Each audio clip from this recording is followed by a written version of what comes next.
Bismillahirrahmanirrahim. Assalamualaikum warahmatullahi wabarakatuh. Waalaikumsalam Alhamdulillah, warahmatullahi wassalatu Waalaikumsalam wassalamu ala warahmatullahi rasulillah wa wabarakatuh. ba'du.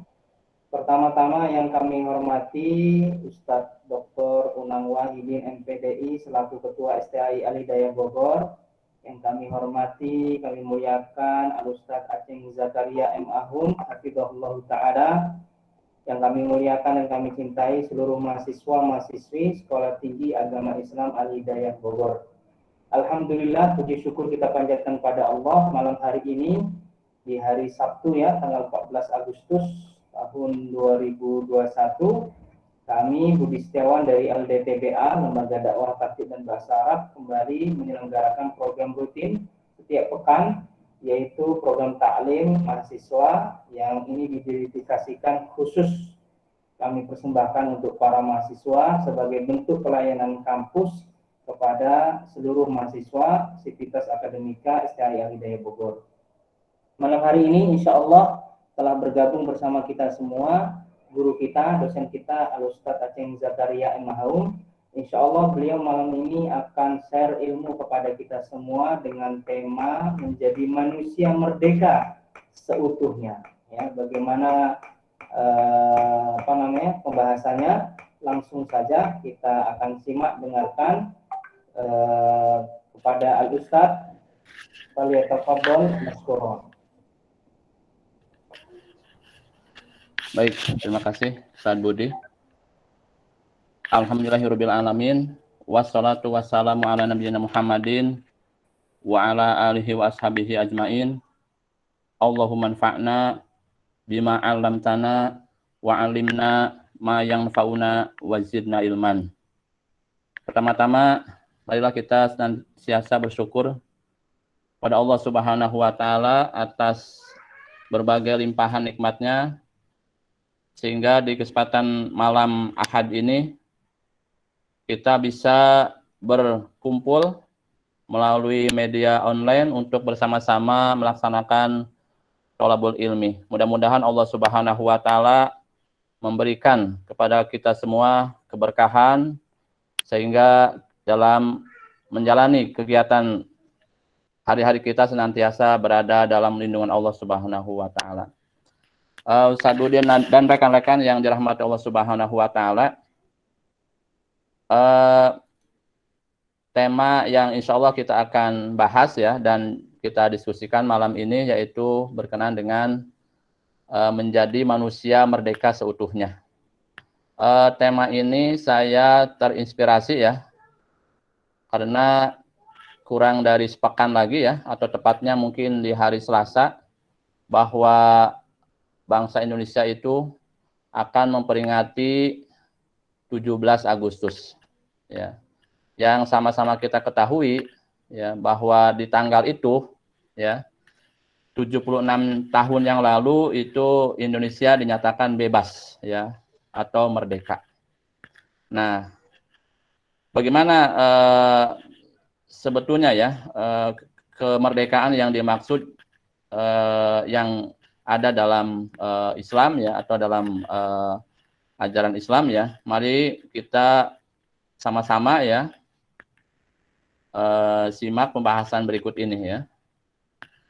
Jadi kalau bicara bebas atau merdeka ya, sebagai umat Islam kita ini sudah sangat jelas ya bahwa Allah Subhanahu wa taala menginformasikan ya bahwa kita ini terlahir ya bahkan di alam ruh itu sudah menyatakan hanya menjadi hamba Allah ya. Jadi teman-teman bisa lihat ya bagaimana kita semua telah bersaksi ya di alam ruh ya bahwa kita ini menyatakan bahwa hanya Allah ya sebagai Rob. Artinya nanti setelah lahir ke alam dunia ini sejatinya manusia itu hanya menghamba, mengabdi ya itu kepada Allah Subhanahu wa taala ya.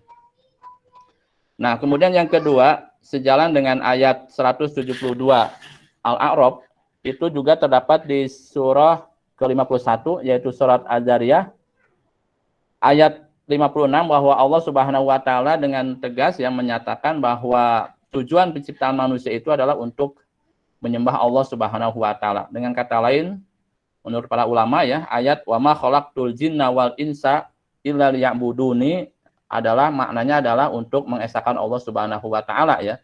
Tujuan manusia diciptakan itu. Nah, kemudian juga dalam hadis riwayat Muslim ya disebutkan di hadis nomor 4803 ya, bahwa disebutkan bahwa setiap Bani Adam yang terlahir itu berada dalam keadaan fitrah ya. Kemudian kedua orang tuanya lah yang akan menjadikan anak tersebut sebagai Nasrani, Yahudi maupun Majusi ya. Nah, artinya bahwa ini baik ayat Al-Qur'an dan juga hadis ini menjelaskan bahwa posisi manusia ya ini adalah terlahir dalam keadaan merdeka atau bebas dari bentuk penghambaan ya, atau juga bentuk dari penindasan lainnya ya, atau keterpaksaan lainnya. Jadi ketika manusia terlahir itu sejatinya adalah merdeka ya. Lalu bagaimana pandangan makna merdeka ya secara umum? Pertama disebutkan dalam Kamus Besar Bahasa Indonesia ya, bahwa secara bahasa merdeka itu artinya bebas ya. Berarti kemerdekaan artinya kebebasan ya. Sedangkan secara istilah merdeka artinya adalah bebas dari segala penjajah dan penjajahan atau penghambaan ya. Jadi kemerdekaan adalah suatu keadaan di mana seorang atau negara bisa berdiri sendiri, bebas dan tidak terjajah. Ini sumbernya dari Kamus Besar Bahasa Indonesia. Jadi kalau merujuk pada pengertian merdeka ya, berdasarkan Kamus Bahasa Indonesia ini lebih kepada merdeka secara duniawi ya. Merdeka secara duniawi dan juga merdeka secara fisik ya. Diartikan bahwa manusia merdeka adalah manusia yang tidak di bawah tekanan orang lain ya, atau juga maknanya adalah sebagai bangsa ya, yaitu bangsa yang bebas daripada penjajahan ya. Ini pengertian merdeka yang merujuk pada Kamus Bahasa Indonesia. Nah, kemudian bagaimana kemerdekaan dalam perspektif Islam ya? Maka dijelaskan bahwa kemerdekaan sejatinya adalah bebas untuk bertindak ya, atau untuk melakukan tanpa ada paksaan atau tekanan dari pihak lain ya.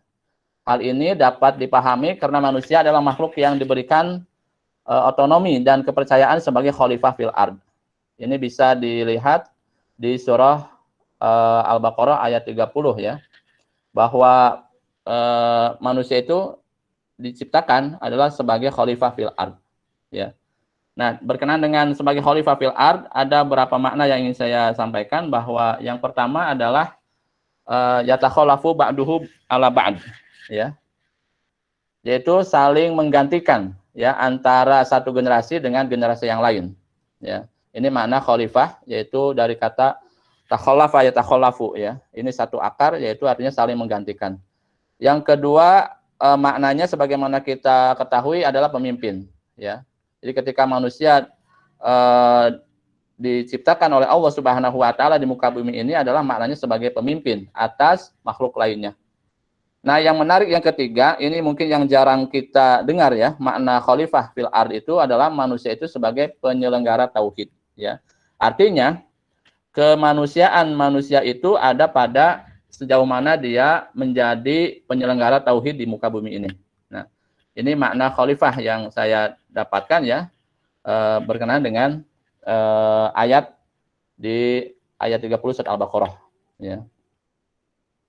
Ini dalam Islam ya, bahwa manusia tadi sebetulnya memiliki kemerdekaan ya sebagai khalifah, yaitu dalam rangka sebagai penyelenggara tauhid.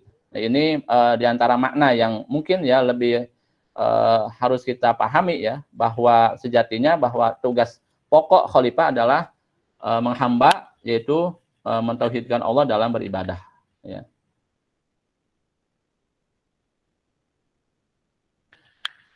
Nah, selanjutnya berkenaan dengan merujuk pada istilah kemerdekaan yang sering kita dengar ya, hari kemerdekaan atau 17 Agustus adalah hari merdeka bangsa Indonesia.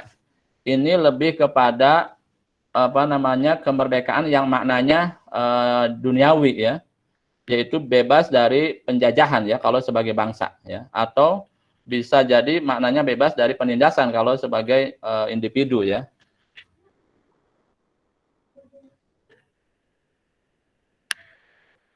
Rekan-rekan mahasiswa yang dirahmati Allah Subhanahu wa taala, ada asar ya, ada asar atau riwayat yang masyhur ya.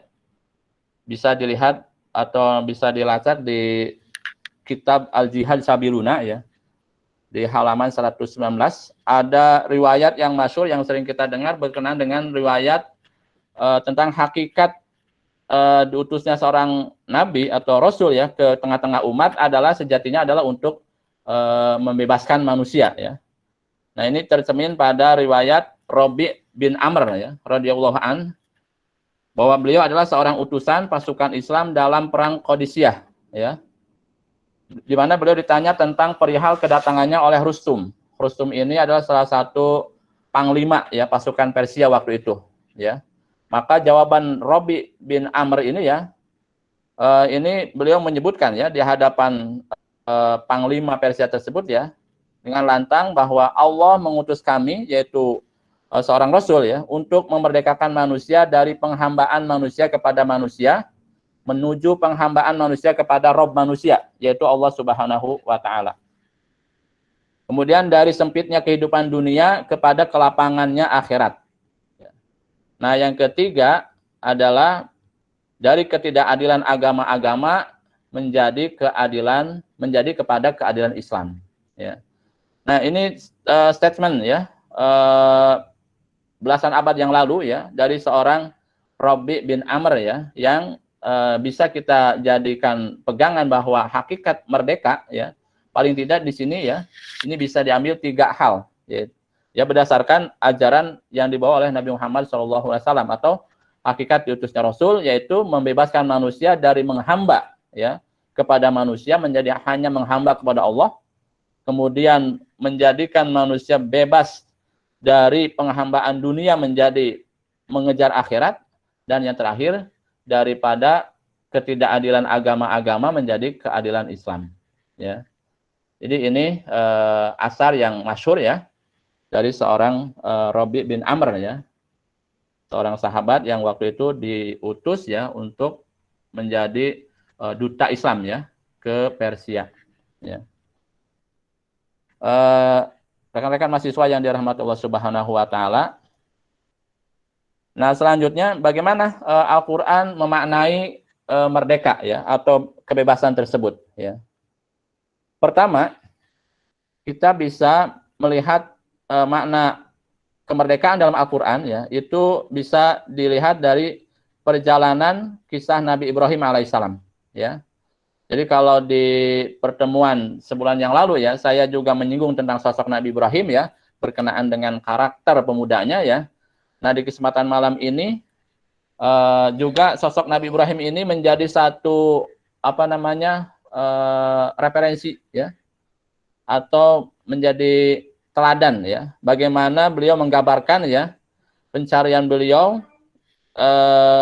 atau usaha beliau dalam rangka membebaskan ya daripada penghambaan kepada selain Allah ya, yaitu berhala ya. Bahkan di surah Al-An'am ya ayat ke-76 sampai ayat 79 itu diceritakan bagaimana seorang Ibrahim ya itu mencari Tuhan ya. Jadi kalau dibahasakan beliau ini seolah-olah mencari Tuhan ya. Mulai dari menjadikan bintang ya sebagai Tuhan, kemudian bintang itu ada yang lebih besar lagi yaitu bulan. Bulan itu ternyata hanya ada di malam hari ya. Kemudian beliau menemukan matahari ya, dan lebih besar menurut Ibrahim ya daripada bulan dan bintang. Namun sejatinya ini adalah proses ya tarbiyah dari Allah Subhanahu wa taala ya. Bagaimana sejatinya manusia itu ya itu dari bentuk penyembahan atau penghambaan selain kepada Allah Subhanahu wa taala, ya. Nah, secara garis besar bahwa perjalanan pencarian Nabi Ibrahim dalam rangka mencari Tuhan ini bisa disimpulkan ya teman-teman, yaitu dalam rangka mencari kebebasan dari penyimpangan akidah, ya, atau membebaskan diri dari penyimpangan akidah, ya. Dimana sangat jelas ya di kisah Nabi Ibrahim itu ya, yang sampai-sampai beliau itu ya itu menghancurkan gudang berhala ya. Kemudian kalau di sini lebih spesifik berkenaan dengan tadi ya, menjadikan bintang, bulan dan matahari sebagai Tuhan, dan nyata-nyata itu adalah semuanya makhluk Allah gitu ya. Yang semuanya adalah makhluk Allah dan semuanya tunduk pada Allah Subhanahu wa taala ya. Jadi benang merah dari kisah Nabi Ibrahim ini adalah berkenaan dengan membebaskan diri dari penyimpangan akidah ya. Kemudian yang kedua berkenaan dengan Al-Qur'an bagaimana menggambarkan tentang kemerdekaan, ini bisa dilihat dari perjalanan kisah Nabi Musa alaihissalam ya. Bersama kaumnya ya, yaitu ketika beliau membebaskan kaumnya dari jeratan penindasan Fir'aun ya.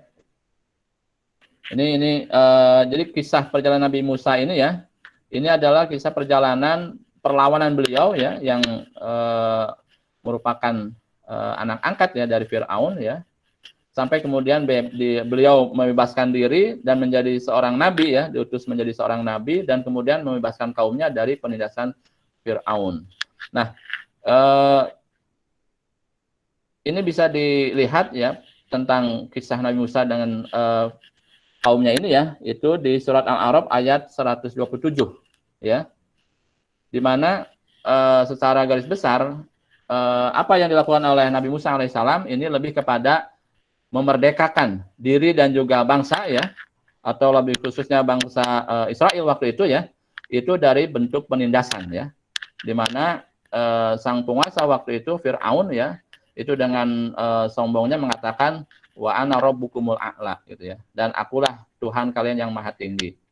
Nah, ini menunjukkan bahwa dengan keangkuhan ini ya, Fir'aun melakukan berbagai penindasan ya kepada Bani Israel. Nah, Nabi Musa alaihissalam ya itu menjadi sosok penting ya di balik terbebasnya Bani Israel dari cengkraman penindasan Fir'aun ya. Nah, ini jadi yang kedua ini berkenaan dengan kisah Nabi Musa dan kaumnya ya menghadapi Fir'aun, ini lebih kepada memerdekakan diri daripada kezaliman atau penindasan ya. Berarti lebih kepada fisik ya. Nah, selanjutnya yang ketiga, Al-Qur'an menjelaskan tentang bagaimana hakikat kemerdekaan dalam Islam ya, dijelaskan dalam Al-Qur'an ini paling tidak ya berkenaan dengan kisah Nabi Muhammad SAW ya, yang membawa ajaran Islam, yang menyempurnakan ajaran Islam ya dari nabi-nabi sebelumnya.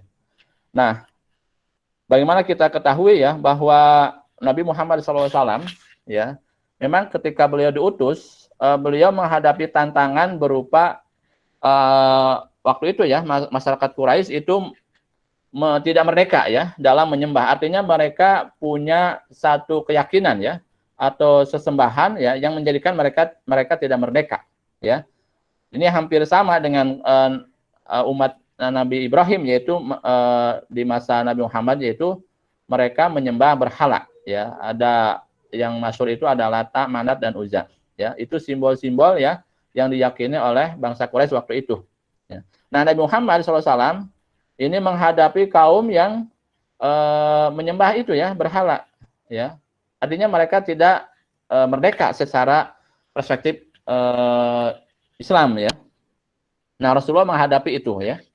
Yang di saat bersamaan setelah Rasul dengan mendapat tugas sebagai utusan Allah, yang diantara tugasnya adalah membebaskan manusia dari penyembahan selain kepada Allah ya.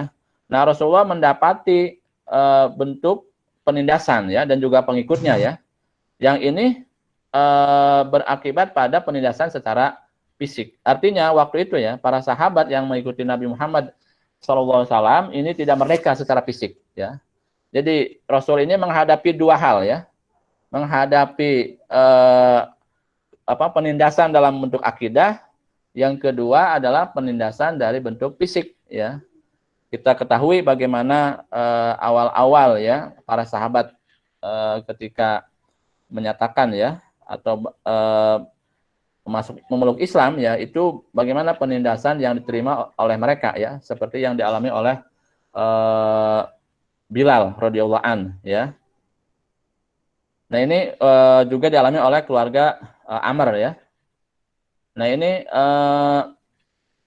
jadi perjalanan Rasul ya atau dakwah Rasul itu menghadapi dua kondisi ya, yaitu tekanan atau ketidakmerdekaan dalam menyembah ya, karena mereka sudah punya keyakinan tadi ya terhadap Lata, Manat dan Uzza ya.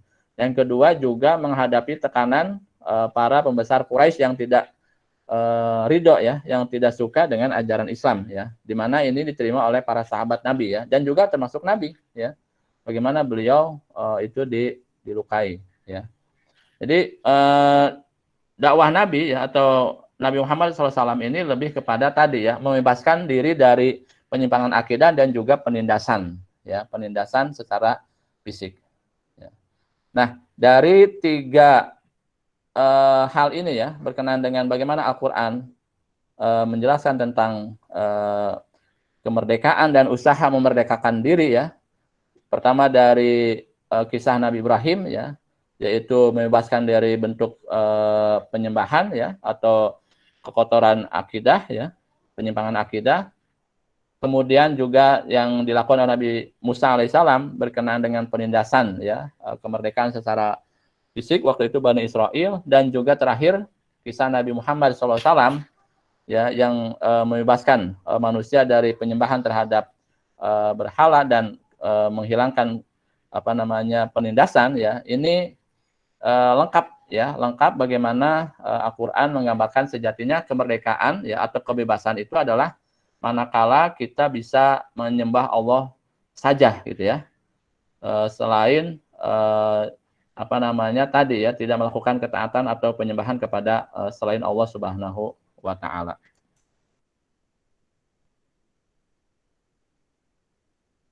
Rekan-rekan mahasiswa yang dirahmati Allah Subhanahu wa taala.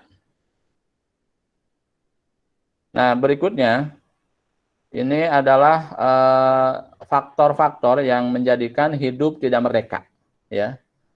Nah, ini mohon ini saya yakin akan muncul dalam pertanyaan teman-teman ya, atau dalam benak pikiran teman-teman, agar kita hidup merdeka itu bagaimana ya. Baik merdeka secara fisik dan juga merdeka secara penyembahan ya atau penghambaan ya. Nah, mungkin yang akan saya sampaikan ini lebih kepada kemerdekaan yang bersifat hati ya, atau bersifat batin ya. Karena memang faktanya ya, bahwa kebebasan fisik itu tidak bisa lepas dari kebebasan hati ya, atau suasana hati ya. Jadi berikut ini adalah faktor-faktor yang menjadikan ya hati atau jiwa tidak merdeka ya. Nah, yang pertama adalah kurangnya iman ya, atau lemahnya iman ya. Jadi harus disadari dan diakui teman-teman ya, bahwa hati ini adalah, kalau dalam hadis itu, apabila dia baik ya, maka baiklah seluruh jasadnya gitu ya. Idza saluhal jasadu kulluh ya. Sebaliknya apabila dia rusak, wa idza fasadat jasadu kulluh, maka rusak juga seluruhnya ya.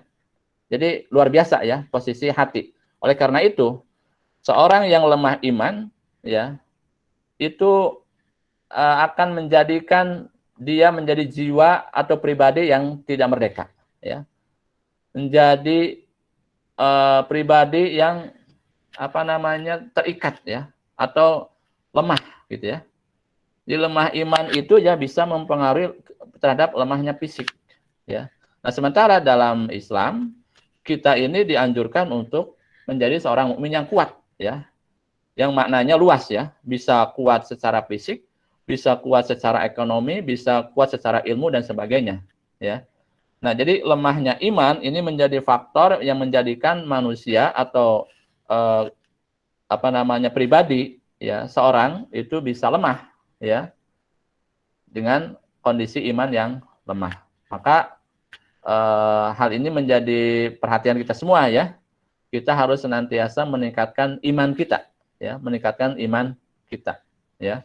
Jadi kalau ada jargon jaga imun, jaga iman itu ada benarnya, ya, di masa pandemi gitu, ya, ketika jaga imun dan jaga iman atau jaga imun. Kenapa? Karena iman yang lemah tadi, ya, itu pertama secara ini, ya, Allah lebih menyukai orang mukmin yang kuat, ya, kuat imannya, kuat ilmunya, kuat amal dan sebagainya. Nah, artinya berarti posisi sebaliknya yang lemah berarti Allah tidak menyukai gitu, ya. Ini yang pertama, teman-teman, ya. Jadi faktor yang menjadikan jiwa atau pribadi tidak merdeka adalah lemahnya iman. Yang kedua adalah selalu mengeluh, ya. Ini kepada kondisi hati, ya, atau jiwa, ya. Jadi disebutkan dalam Al-Qur'an, ya, sesungguhnya manusia itu diciptakan bersifat keluh kesah, lagi kikir. Apabila ia ditimpa kesusahan, ia berkeluh kesah, dan apabila ia mendapat kebaikan, ia amat kikir. Al-Ma'arij ayat 19 sampai 21. Nah, jadi secara fitrah dasar memang manusia memiliki dua sifat ini, ya, yaitu memiliki sifat keluh kesah. Nah, keluh kesah ini ternyata, ya, dapat mempengaruhi jiwa tadi, ya, sehingga merasa tidak merdeka, ya. Orang yang sering mengeluh, ya, ini bisa kita simpulkan, ya, dia adalah orang yang lemah, ya. Mengeluh tentang pekerjaan, ya, mengeluh tentang kondisi ekonomi, mengeluh tentang berbagai macam hal, ya, itu menjadikan jiwanya tidak merdeka, ya. Karena apa? Karena dia selalu itu, ya, memikirkan hal-hal yang menjadi kelemahan dia, gitu, ya. Nah, dalam teori psikologi, ya, ini sangat tidak baik, ya, banyak mengeluh itu, ya. Nah, sementara Islam sangat jelas, ya, ini tidak mengharapkan, ya, kita memiliki sifat selalu mengeluh, ya. Kenapa? Karena dapat mempengaruhi kemerdekaan tadi, ya, atau kebebasan jiwa, ya. Yang ketiga, kurang bersyukur, ya, kurang bersyukur. Jadi kurang bersyukur juga ini dapat mempengaruhi kondisi atau kebebasan pribadi, ya, atau jiwa, ya. Sementara Allah Subhanahu wa taala memerintahkan kita ini harus selalu bersyukur, ya. Sebagaimana di surah Al-Baqarah ayat 172, ya. Allah Subhanahu wa taala berfirman, "Ya ayyuhalladzina amanu kulu min thayyibati ma razaqnakum washkuru lillahi in kuntum iyyahu ta'budun." Hai orang-orang beriman, makanlah di antara rezeki yang baik yang kami berikan kepadamu dan bersyukurlah kepada Allah jika benar-benar kepadanya kamu menyembah, ya. Jadi yang ada adalah perintah bersyukur, ya, bukan kurang bersyukur. Kemudian di surat Ibrahim, ya, itu disebutkan juga bahwa ketika kita bersyukur itu Allah akan tambah nikmatnya, ya. La in syakartum la azidanakum, ya, wa in kafartum la azidanakum inna azabi lasyadid, ya. Jadi jika kalian bersyukur, ya, maka Allah akan tambah nikmatnya, ya. Nah, orang yang kurang bersyukur atas apa yang dia miliki, ya, atau yang dia punya, ya, maka menjadikan jiwanya tidak merdeka, ya. Seperti merasa kurang, ya, merasa kurang, ya. Terutama umumnya adalah berkenaan dengan kurangnya harta, ya. Seorang yang merasa kurang dalam hal harta ini menjadikan dia gelisah, ya, tidak merdeka, ya. Mungkin apalagi ketika melihat tetangga kanan kiri, ya, punya sesuatu atau barang-barang baru, ya, ini menjadikan dia gelisah, ya, dan itu menjadikan hatinya tidak merdeka, Ya. Berbeda dengan orang yang bersyukur ya. Orang yang selalu bersyukur. Dia selalu tenang ya menyikapi apapun yang dia dapat ya, dia syukuri ya tanpa keluh kesah gitu ya. Yang keempat, selalu berbuat maksiat. Nah, ini faktor yang menjadikan manusia tidak merdeka ya, atau hati seorang tidak merdeka ya, yaitu perbuatan maksiat ya. Banyak sekali teman-teman ya, mungkin kita sering mendengar bagaimana maksiat itu sangat mengotori hati ya, sehingga apa namanya makin bertumpuk ya kemaksiatan itu, hati kita menjadi tertutup ya, menjadi orang yang kebal ya, bebal maaf, menjadi orang yang bebal terhadap kebenaran ya. Jadi maksiat sekecil apapun ya sebaiknya kita tinggalkan ya. Kenapa? Karena menjadikan kita orang yang tidak merdeka ya. Bisa kita lihat atau kita bisa gambarkan dalam contoh ini ya, orang yang berbuat maksiat atau berbuat dosa ya, seperti orang yang mencuri ya. Jadi atau para koruptor ya, apakah mereka itu tenang gitu ya dengan harta yang berlimpah? Bisa dipastikan mereka tidak tenang ya. Karena jangan-jangan tengah malam mereka didatangi oleh KPK gitu ya. Ini koruptor. Atau orang yang melakukan kemaksiatan berupa pencurian ya, atau pembunuhan atau perzinahan, itu menjadikan ya itu dia tidak tenang ya, tidak merdeka ya, takut ketahuan ya, takut dihukum dan sebagainya ya. Itu yang keempat, yaitu selalu berbuat maksiat ya. Jadi kemaksiatan itu bisa menjadikan orang tidak merdeka. Yang kelima, berbuat syirik.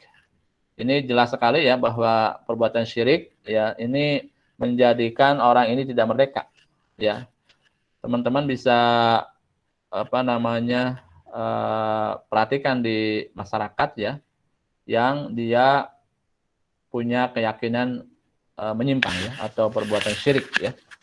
Bagaimana dia harus membuat sesajen yang macam-macam ya untuk disuguhkan ke satu pohon umpamanya ya, atau harus menyembelih seekor kambing ya untuk tumbal dan sebagainya. Itu gambaran daripada ketidakmerdekaan ya, yaitu perbuatan syirik ya. Jadi contoh lain banyak, ketika riya dikatakan sebagai syirik kecil, ini juga sama ya, sejatinya dia tidak merdeka ya dalam beribadah. Kenapa? Tadi ada hal-hal yang menjadikan dia tidak murni dalam ibadah ya, seperti riya ya.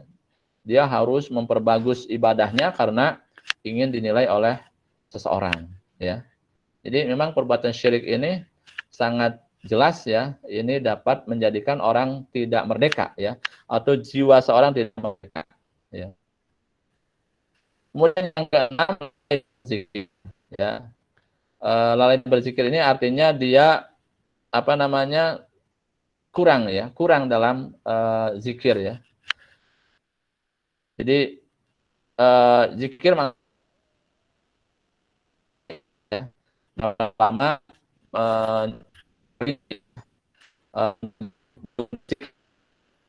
seperti zikir dalam ketika membaca Al-Quran itu bagian zikir ya. Kemudian sholat juga bagian dari zikir ya. Nah, dalam hal zikir ada yang terikat dengan tempat dan waktu ya. Ada yang tidak terikat dengan tempat dan waktu ya. Ini untuk masalah zikir ini teman-teman sudah mendapatkan ya, sudah biasakan menjadi ahli zikir. Zikir ya. Jadi namanya di ya gitu ya. Ya. Nah, jadi itu hal-hal yang menjadikan hati kita teman-teman itu menjadi merdeka ya. Silakan buktikan ya teman-teman ya, mulai mendawamkan zikir pagi ya dan juga petang ya, atau zikir sebelum tidur ya. Itu menjadikan hati menjadi tenang ya. Seolah-olah kita tidak punya masalah gitu ya, atau masalah sebesar apapun ya, dengan zikir insya Allah kita sikapi dengan tenang gitu ya. Jadi lalai berzikir itu menjadikan jiwa atau manusia tidak merdeka. Ya.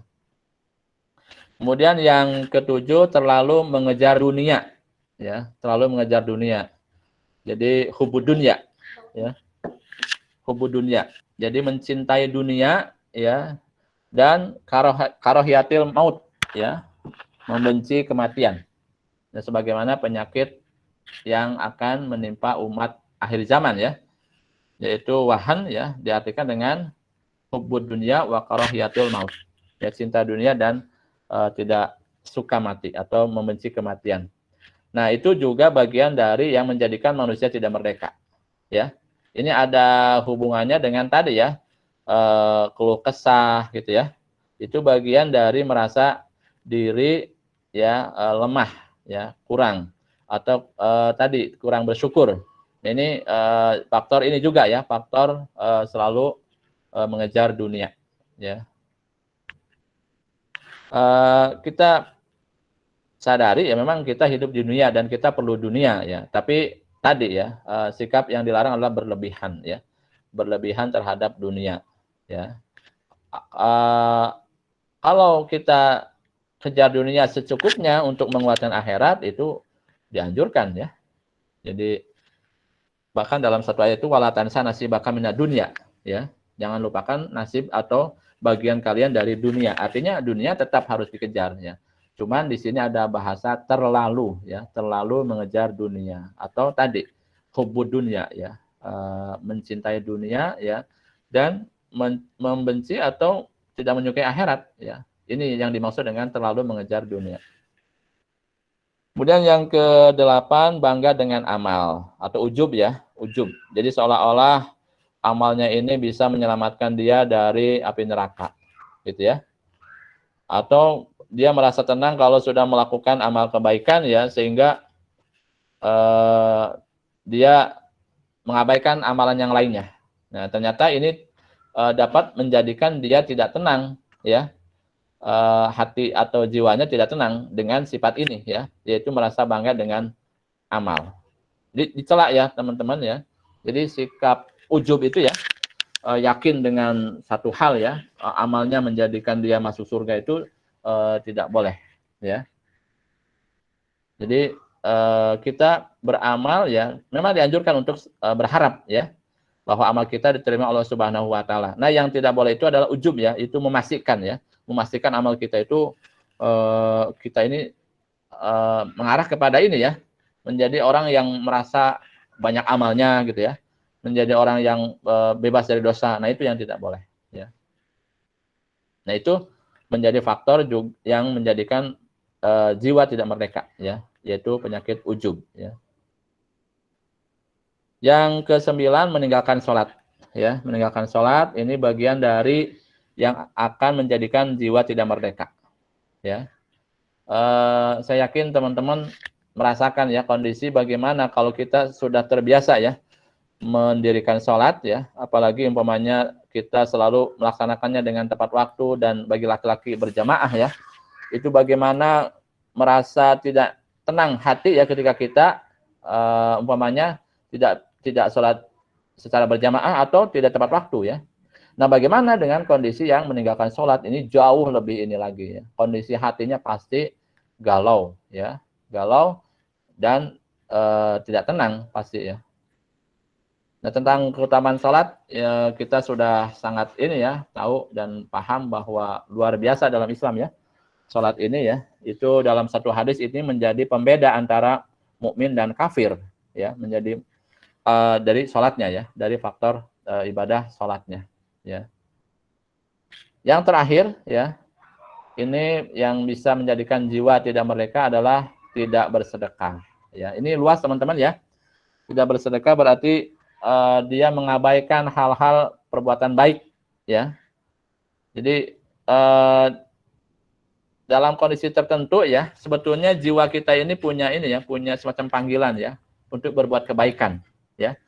Tapi ketika kita mengabaikan panggilan jiwa itu, ya, akhirnya kita tidak tunaikan, ya, panggilan jiwa itu saya yakin, ya, jiwa yang bersih merasa bersalah, ya. Nah, dari sini timbul rasa tidak tenang, ya. Contoh umpamanya gini, ya. ketika teman-teman di suatu tempat ya, ada orang dengan kondisi fisik ya yang tidak sempurna umpamanya ya, kemudian menghampiri kita, kemudian dia menyodorkan tangannya ya, meminta inilah uluran tangan dari kita ya. Nah, kita tidak merespon itu ya, berlalu saja atau mengabaikan uluran tangannya itu ya. Nah, saya yakin ya, ini setelah kita lepas dari orang yang meminta-minta tadi itu ya, itu ada suasana yang kita merasa bersalah ya, atau merasa tidak tenang ya. Nah, lebih jauh lagi, ini menjadikan kita menjadi tidak tenang ya dalam hidup. Nah, sebaliknya ya, bahwa perbuatan baik ya atau bersedekah ya itu dapat memberikan ketenangan atau menjadikan jiwa kita itu menjadi merdeka gitu ya, merdeka ya. Tadi walaupun kita mungkin tidak besar ya mengasihi orang gitu ya, mengasihi orang. Jadi ada perasaan bahagia ya teman-teman ya yang didapat ketika kita berbuat baik ya. Ini sudah hal yang bisa kita buktikan ya. Ketika kita dengan ikhlas ya menolong orang gitu ya, yang membutuhkan itu mendapat ketenangan. Nah, sebaliknya ya, kalau kita tidak melakukan hal yang sebetulnya kita mampu ya, itu menjadikan kita tidak tenang atau tidak merdeka. Baik, rekan-rekan mahasiswa dan mahasiswi yang dirahmati Allah Subhanahu wa taala, demikian ya paparan dari pembahasan tentang menjadikan atau menjadi manusia merdeka seutuhnya ya. Dan tadi ya ada 10 hal yang menjadi faktor kita atau manusia hidup atau jiwanya tidak merdeka. Baik, sampai di sini Ustaz Budi ya. Di sisa waktunya saya persilakan untuk diskusi. Baik, terima kasih Ustaz Jazakumullah khairan katsiran atas nasihat yang telah diberikan. Masya Allah, sangat menarik sekali materi yang tadi beliau sampaikan. Nah, sekarang masuk kita sesi diskusi atau tanya jawab. Jadi teman-teman yang punya pertanyaan boleh mengangkat tangan, nanti bisa langsung diskusi interaktif dengan Ustadz atau bisa juga lewat ini ya, kolom chat. Jadi teman-teman yang mau bertanya bisa langsung tanya ke kolom chat nanti ya, kita akan membacakan. Oke, sudah ada yang mengantri. Yang pertama Pak Adi Muhammad Yusuf ya, silakan Pak. Baik, Assalamualaikum warahmatullahi wabarakatuh.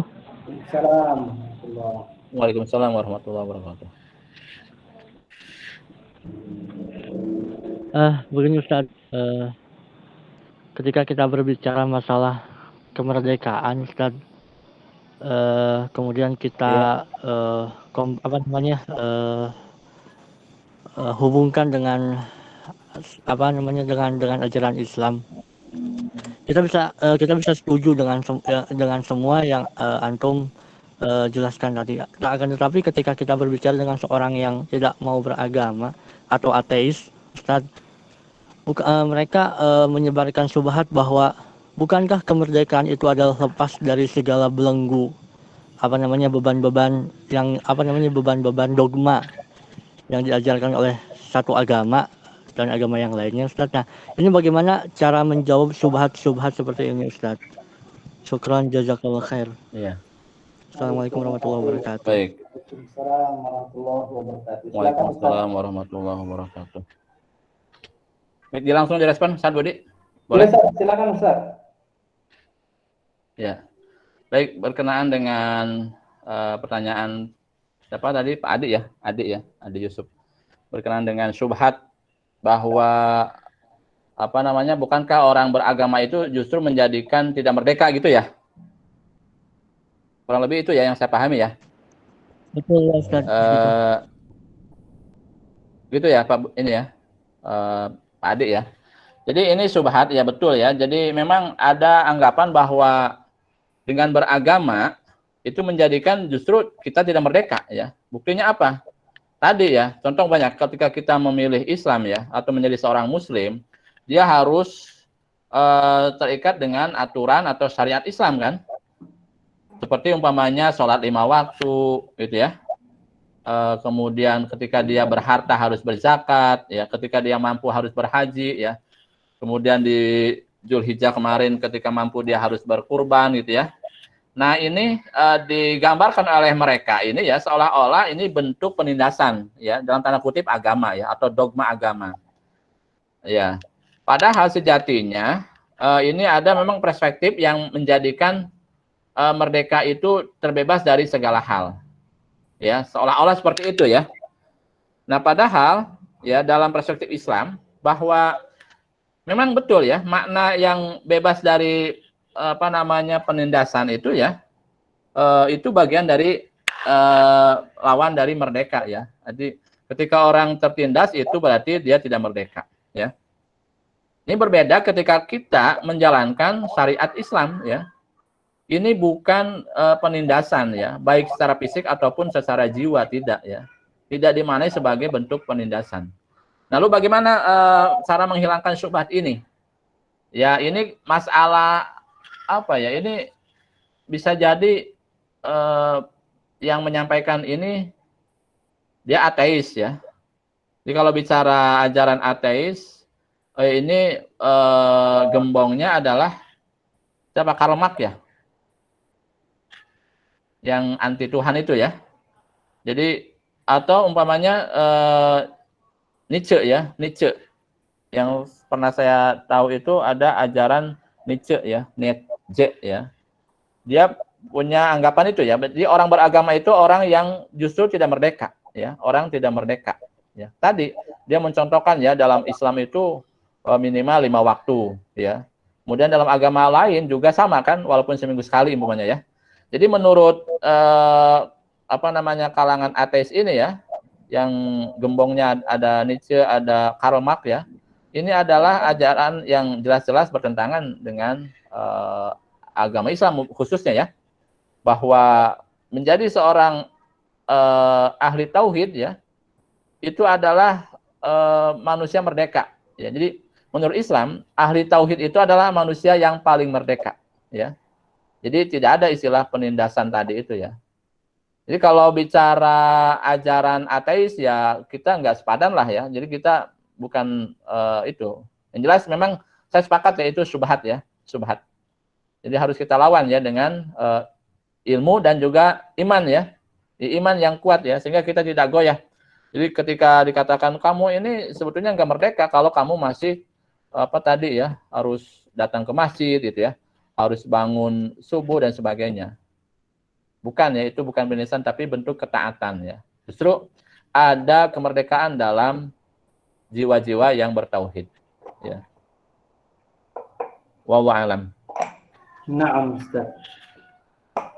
Jazakumullah khair atas jawaban yang telah disampaikan. Silakan, kami masih buka layanan interaktif. Teman-teman mahasiswa-mahasiswi yang ingin langsung berinteraksi, sharing, tanya jawab, diskusi kepada pemateri, kami persilakan. Atau yang malu bertanya secara langsung bisa kirim di kolom pesannya, nanti akan kami bacakan. Kita masih ada waktu 5 menit lagi, silakan bagi teman-teman yang ingin bertanya, kami persilakan langsung saja aktifkan mikrofonnya.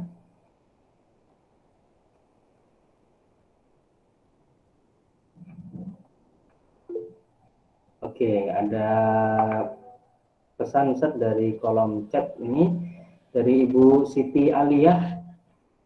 Apakah selalu menebak-nebak takdir dari Allah termasuk faktor penyebab hamba tidak merdeka? Dan jika iya, bagaimana cara menghilangkan kebiasaan itu Ustaz? Jazakumullah khair. Ya. Realnya apa ya bentuk ininya? Menebak-nebak takdir itu. Takdir dari Allah. Wah, ini saya juga nggak tahu. Jodoh mungkin ya, jodoh atau apa ya, rezeki. Iya, Ustaz. Ini agak ini ya, apa menebak atau berangan-angan mungkin ya. Kira-kira apa yang di ini? Maksudnya seperti itu katanya. Oh ya, jadi mungkin bisa juga berharap itu ya, berharap ya. Jadi menebak masalah jodoh, masalah rezeki dan sebagainya mungkin ya. Iya, Ustaz. Apakah bentuk ketidakmerdekaan? Ya. Sebetulnya kalau memprediksi yang dalam kewajaran itu ya, umpamanya prediksi tanggal 1 itu suami gajian bukan ya untuk para istri ya, atau berkenaan dengan ini ya, sesuatu yang kita yakin ya di hari atau di tanggal tersebut ya, kita mendapatkan kebaikan ya dalam batas yang wajar dibolehkan ya, dan itu sah-sah saja ya untuk menebak seperti itu. Cuman yang mungkin agak berlebihan itu ketika sudah bicara hal-hal yang di luar ini ya, di luar jangkauan kemampuan atau di luar jangkauan akal sehat ya. Seperti umpamanya ini jelas ya, seperti perbuatan para dukun ya, yang menebak-nebak itu ya dengan prediksi-prediksi gaibnya ya. Nah, jelas itu adalah menyimpang ya. Tadi itu masuk dari hal yang menjadikan jiwa tidak merdeka ya, yaitu perbuatan syirik ya. Tapi tadi kalau bicaranya hal-hal yang sifatnya sudah menjadi rutin ya, menerima gaji awal bulan atau umpamanya kita sebagai anak ya, dijanjikan orang tua umpamanya kalau berprestasi dapat hadiah umroh gitu ya, maka itu dibolehkan ya, dan selama tidak berlebihan gitu ya. Wallahu a'lam. Baik, terima kasih Ustaz. Jazakumullah khairan katsiran. Barakallahu fiik. Ya Ustaz, masih ada teman-teman? Masih ada sisa waktu 3 menit lagi, silakan. Ada yang mau bertanya secara Silakan langsung? kalau ada yang ingin didiskusikan teman-teman ya. Atau ada tambahan mungkin dari para asatid ya, calon asatid dari kalangan mahasiswa dan mahasiswi, silakan. Iya. Silakan kalau ada tambahan-tambahan, masukan-masukan ya. Pertanyaan. Kita sharing aja mungkin ya. Silakan. Kalau ada ya. Bu Hajah, hadir nggak Bu Hajah? Bu Hajah Zuraida, ada Ibu. Bu Hajah Zuraida. Cukup Ustaz, cukup. Oh iya. Hadir Bu ya? Ustaz, yakfi. Ya. Masya Allah, barakallahu fiik. Masya Allah. Ya, yang lain silakan. Baik, cukup ini Ustaz Budi, tidak ada lagi mungkin ya. Oke, baik. Berarti kalimat penutup saja. Baik, berkenaan dengan closing statement ya, atau kalimat penutup ya. Bukan kalimat terakhir ya Ustaz Budi ya. Kalau kalimat terakhir nanti setelah ini saya innalillahi wa Jadi kalimat penutup ya di kajian malam ini ya teman-teman, intinya kalau ingin merdeka ya, baik lahir maupun batin ya, jadilah ahli tauhid ya. Jadilah ahli tauhid atau muwahhidun ya. Orang yang bertauhid. Insyaallah ya, kita merdeka baik lahir maupun batin, baik jiwa maupun raga ya. Dalam kondisi apapun ya, mau pandemi atau tidak pandemi ya, mau kondisi Covid atau tidak Covid ya, kalau kita menjadi ahli tauhid, insyaallah jiwa kita merdeka.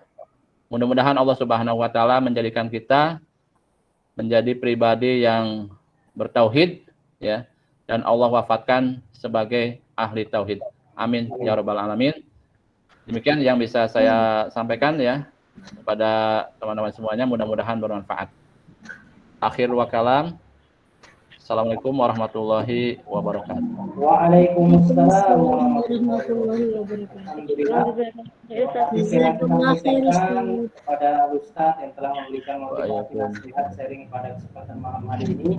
Semoga apa yang telah diberikan, disampaikan bermanfaat untuk kita semua. Sampai ketemu lagi di pekan depan insyaallah di kajian LDTBA. Ajak teman-teman yang lain untuk bisa bergabung dan merasakan manfaat yang kita dapatkan. Subhanallahumma bihamdika asyhadu an la ilaha illa anta astaghfiruka wa atubu ilaik. Saya Budi Setiawan pamit. Assalamualaikum warahmatullahi wabarakatuh. Waalaikumsalam warahmatullahi wabarakatuh. Waalaikumsalam warahmatullahi wabarakatuh.